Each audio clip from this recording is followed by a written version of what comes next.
Welcome. Today, we are going to learn how to define various item types.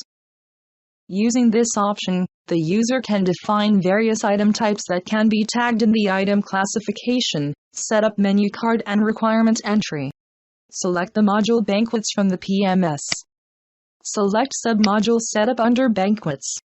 Double-click the option Item Type under Setup. To add an item type, enter the complete name or description of the item type in the item type description field. Set the status as active. Click the Save button to update the entered information. Now to modify any of the item type record, double-click on the record which you wish to modify. Modify the appropriate information. Click the Save button to update the entered information. Now a new item type is defined and modified. Click the Exit button to exit from the program. Thank you.